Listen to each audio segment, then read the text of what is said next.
Good day, people of YouTube. What is going on? The name is AK, and I am your presenter for today, here with the newest episode of the Pure Farming series. And today we are in the nation of Japan.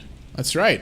So this is the final map that's currently in the game. We've looked at the Montana, USA map, Germany, Colombia, Italy, and now we're in Japan. And today our task is to plant some rice. And it's interesting because this scenario here in the challenge mode of the game does actually feature weather. It deals with the rain, and when it's raining, you can't actually plant anything. So our goal is to try and plant as many fields as we can, 4 different fields with rice before the time expires, and while also making sure that we try and get it done with interference from the rain.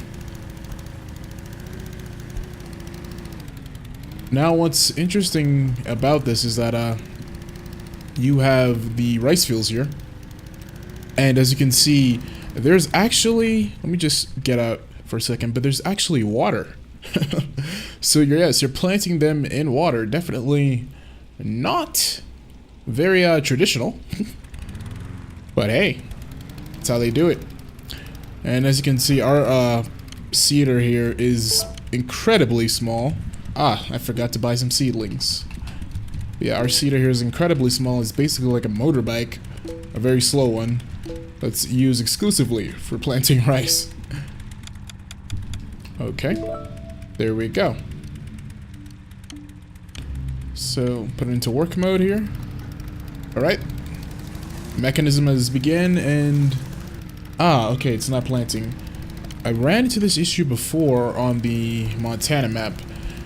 You have to make sure you line up with the plow lines exactly, otherwise the seeder just won't seed. So let me try it in this direction. Even though they are facing the other way, for some reason you have to do it this way. Let's try it. There we go. Now it's working. Yeah, the handling is still kind of stiff. This is not the easiest thing to control, despite it being so small. But then again, I mean, just look at its design.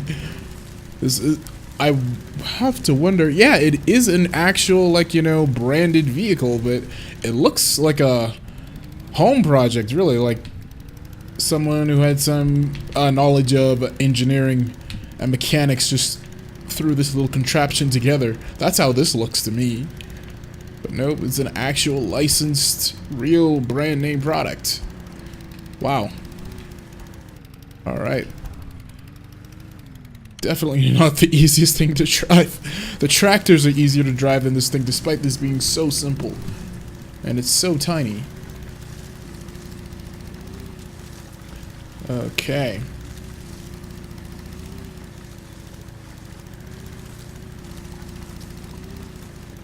Yeah, so I have not played the Japan map, like, at all. I haven't even looked around to see exactly what it looks like.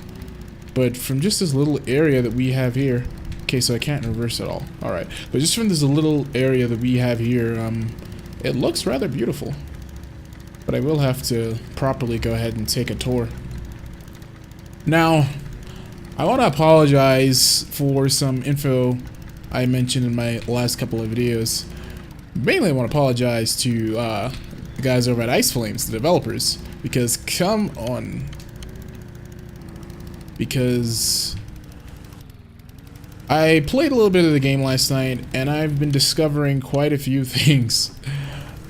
And in a past video, I mentioned how one of the issues that I have with this is that the Germany map is the only free play map. It's the only map available in free play mode, which I thought was kind of crazy, especially since the Germany map is so small.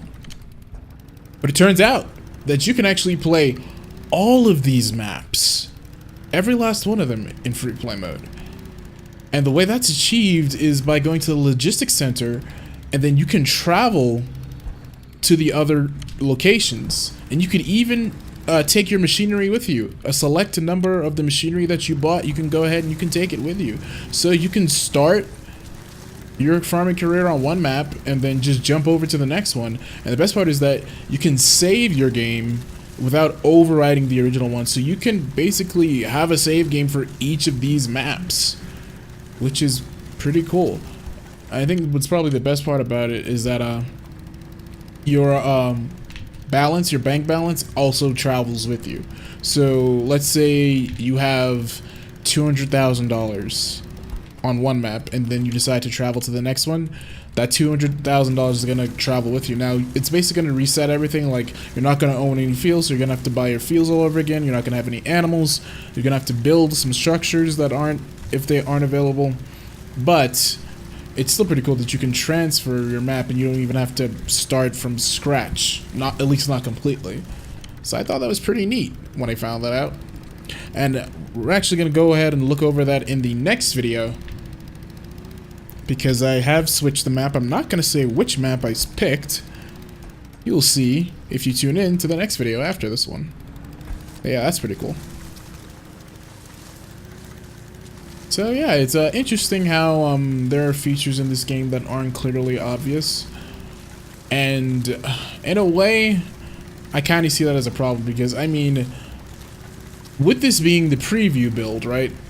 Everyone who has this current build of the game is either a big YouTuber like Dagowin or Squirrel or other simulator channels such as that, or press such as myself, you know, journalists who will be reviewing the game for when it launches next month in March.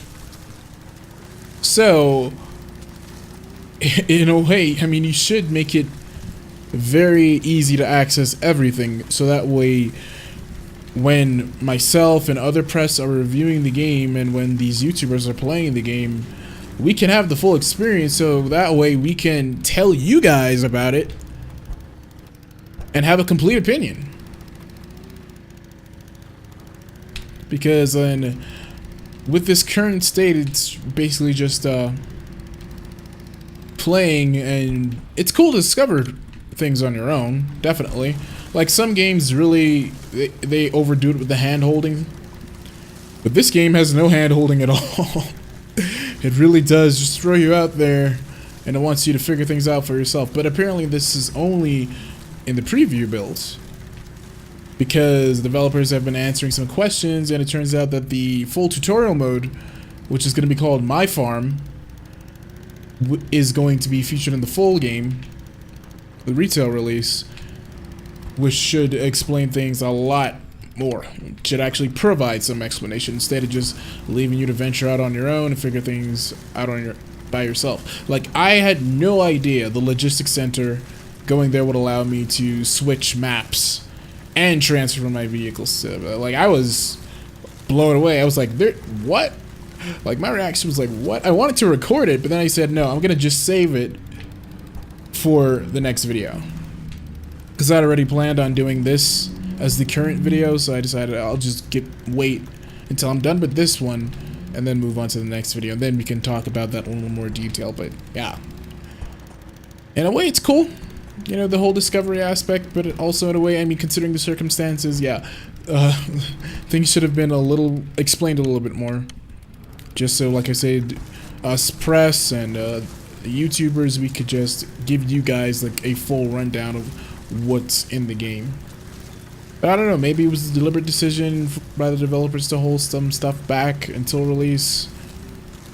After all, they sent out these preview codes the beginning of this month, so basically the game would have spent a month being previewed before it was released, which is a decent length of time.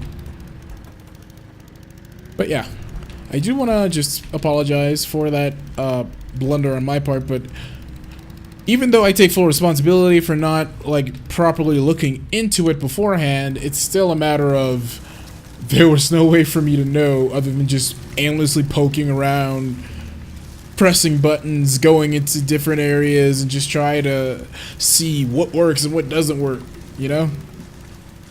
Which, in a way, that is how some games should work. But for a game like this, I mean, it does help when you have a lot of information, because that allows you to be as efficient as possible. Like, I don't consider this to be of like fully exploratory game, right? Even though it's open world. Like, this is the type of game where you want as much details as possible.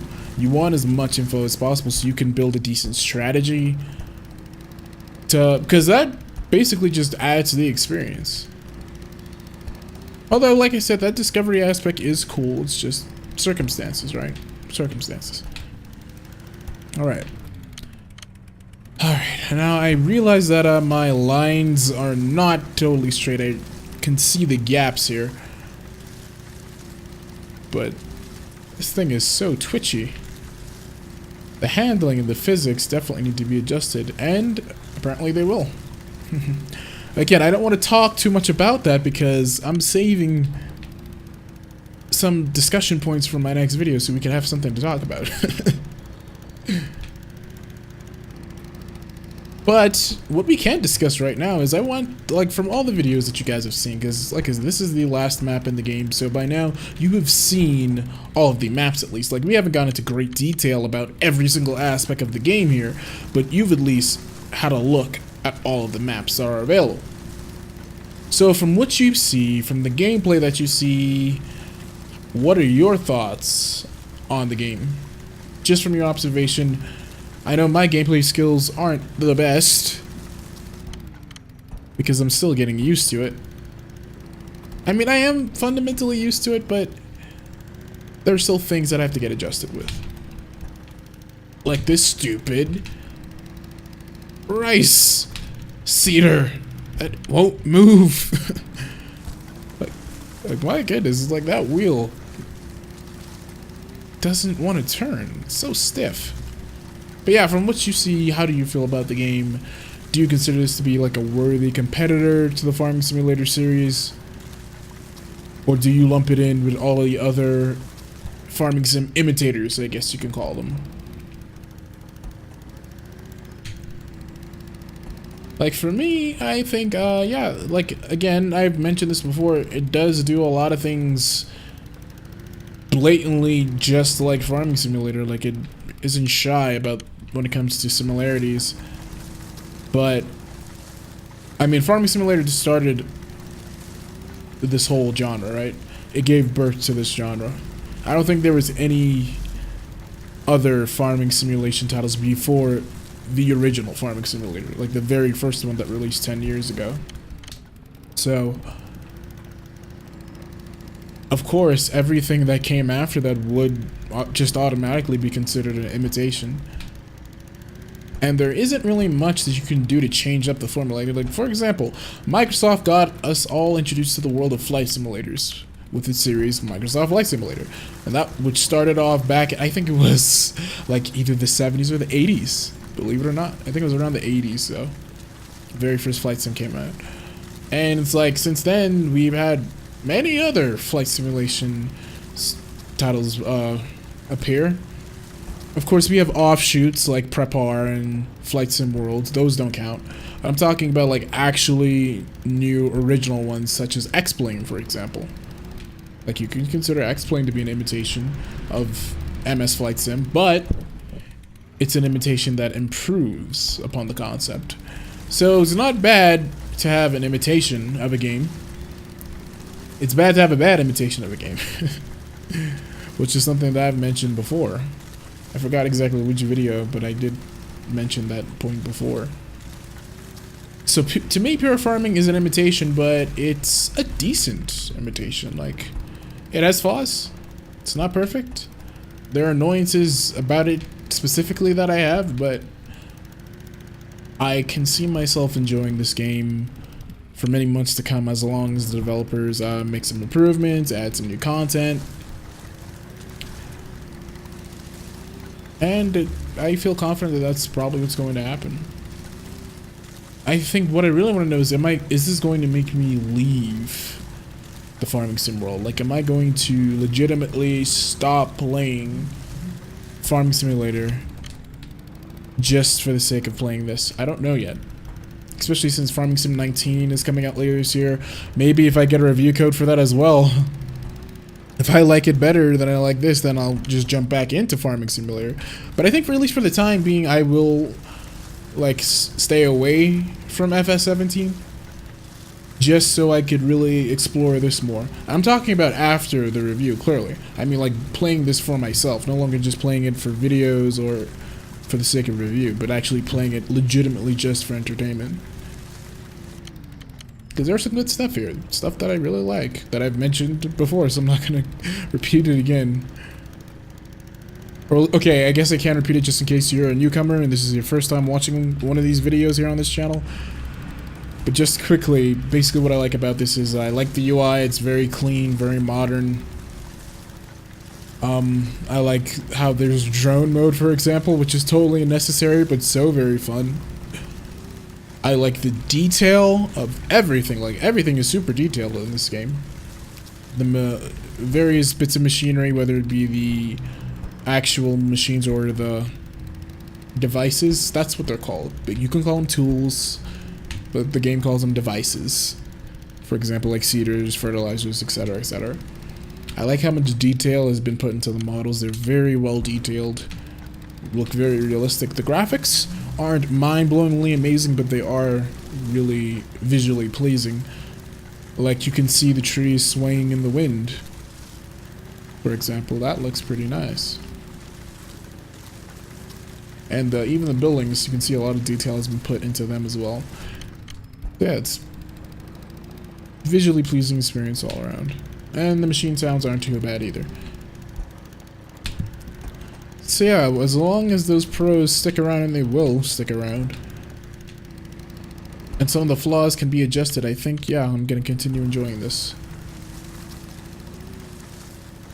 But, of course, ultimately only time will tell. Like, I think my real opinion isn't going to be settled until the retail release comes out, but of course I'll have to get the review done before that.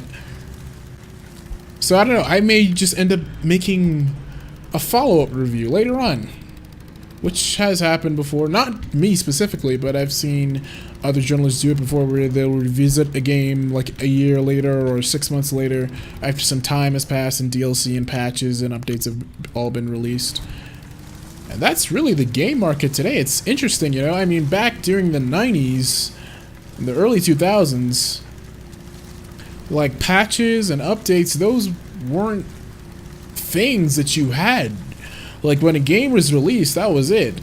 If there was any bugs or anything, like, that would have to either be fixed in, like, a reprint, you know, for example, or a sequel, if the game ever got a sequel, which in a lot of cases didn't actually happen.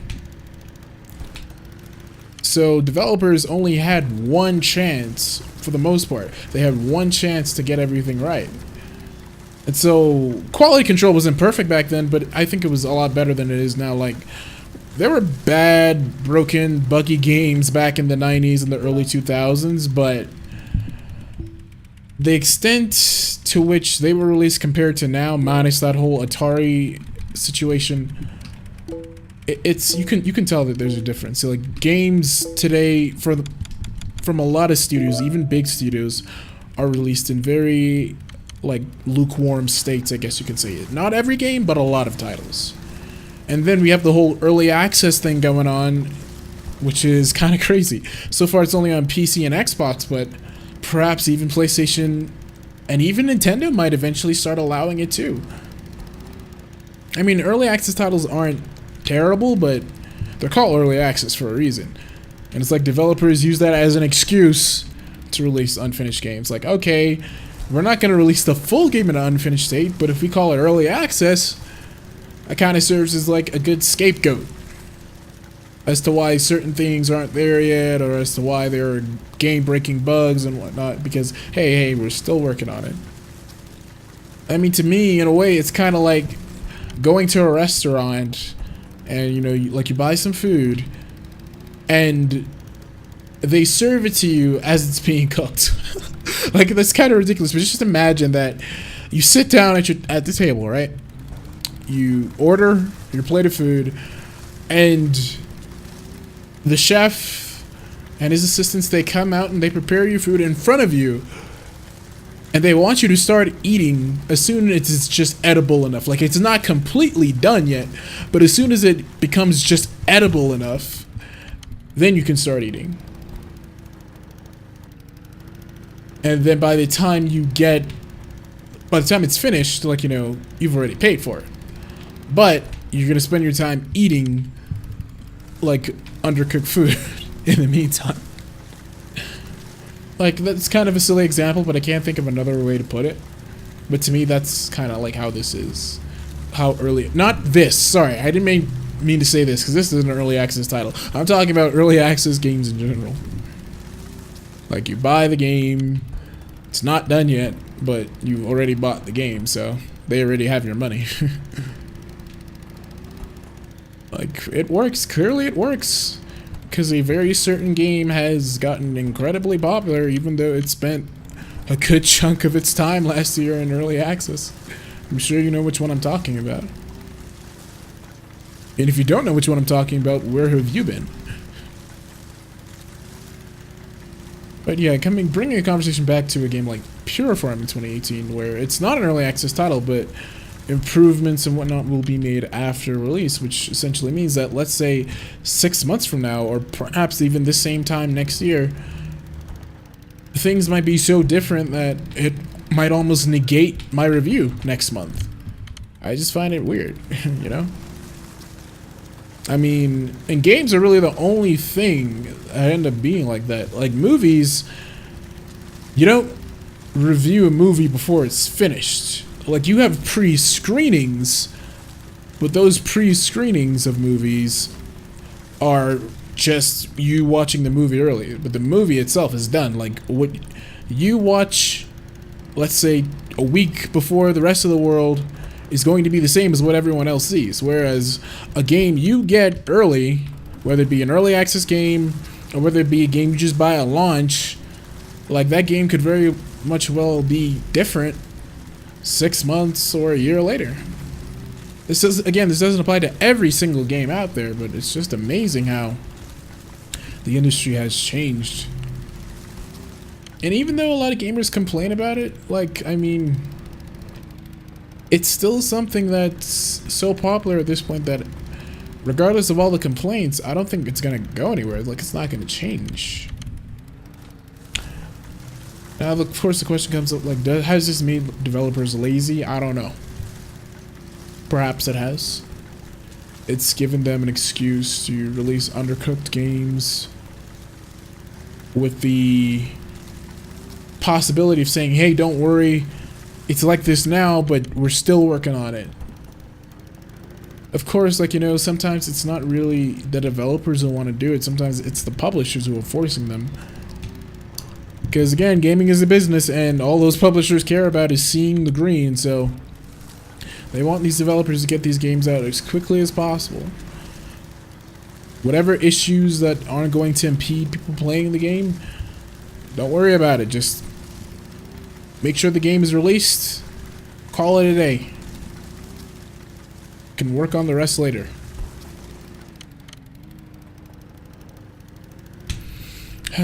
It's interesting.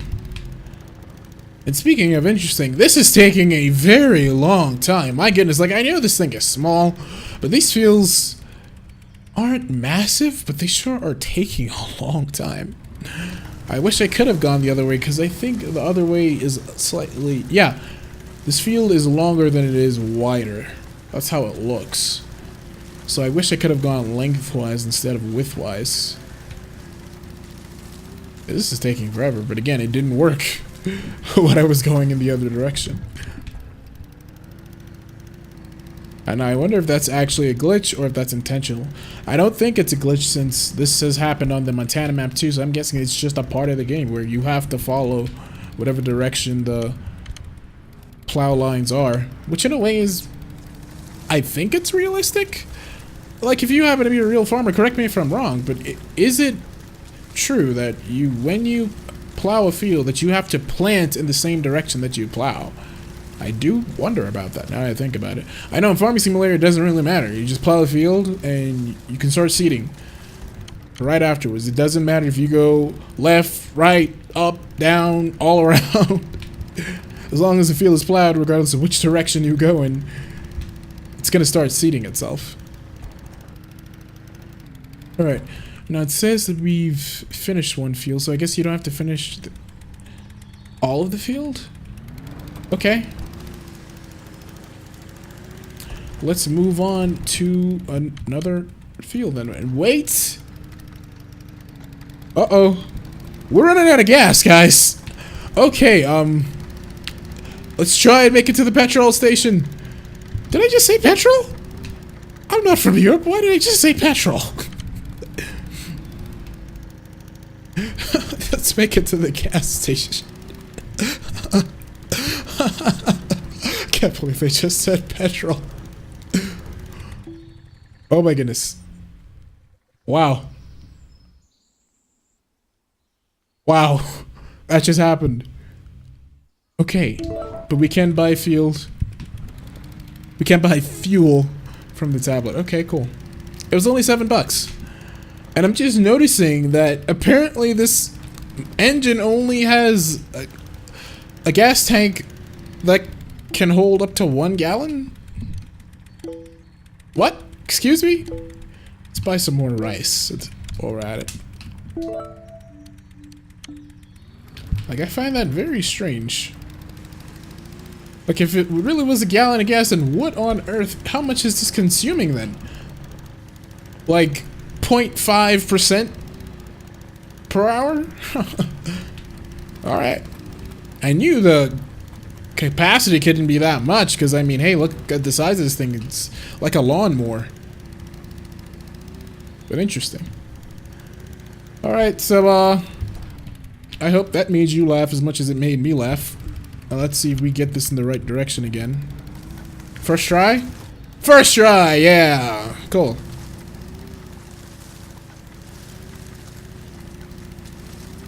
Oh, the water here seems to be a lot deeper.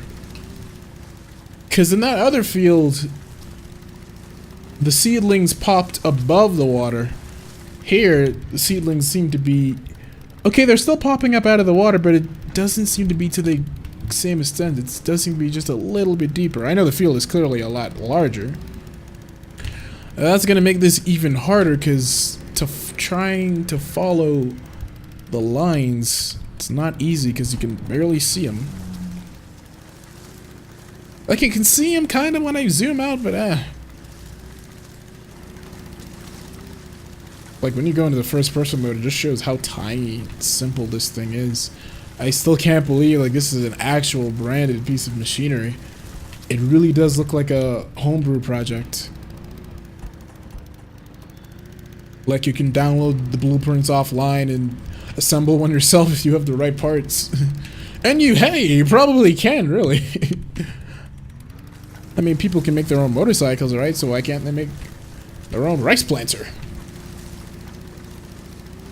Alright, so the sun's beginning to go down. In fact, it's already went down, at least behind the mountains. I think now would be a good time to see what we can do to make this more entertaining. How about another music video for you guys?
Okay, so you may have noticed that, the rice fields grew. Yeah, they just decided to grow as I was trying to plant. Now that, I don't think that was supposed to happen. The time progression is very quick in this game, even though it's set for 1 minute, it's like a minute is a second in the real world. Like, one in-game minute seems to be a second, so that I'm guessing that's why the rice just sprouted, even though I was still in the middle of planting it. Very tall leaves, no, I should say grain stalks, which is rather realistic, but I'm sure them growing that fast definitely isn't. So yeah, this scenario is taking incredibly long, though, I must say. Like, these fields are just way too big for this little planter. Like, I'm not exactly sure how the scenario is supposed to be completed within the allotted time. You're supposed to do 4, and I finished most of 1. I was trying to finish the second one here, but it's just so big, and the other ones are nearly the same size. So I think I'm just gonna cut here, because, I mean, you've seen what this scenario is offering. It's just rice planting, and I've finished all my ramblings for this video, so yeah. Let's hop back on, go back into town, as I do the typical PCE sign-off. So thank you guys for watching. I really hope you enjoyed the video. I hope you enjoyed what I discussed, and please leave your comments down below. Tell me what you think about this whole situation surrounding, like, you know, games, early access, previews, and whatnot. Tell me, what do you think so far about Pure Farming, and what are you excited to see as the game progresses after release? Please leave your thoughts down below, and make sure to check us out over at gamingenthusiast.net for all of our features, reviews, news, all that wonderful stuff. And you can also check out our sister websites at PlayStation, Nintendo, and Xbox Enthusiast for similar type of content that's related to those platforms. And if you like listening to my stupid voice for some reason, couldn't understand why, but I don't know, it's your choice. You can go ahead and check me out over at Extreme Measure, as that is my personal channel here on YouTube.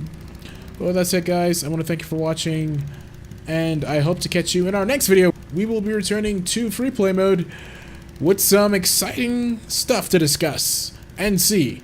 So yeah, stay tuned for that. Catch you next time.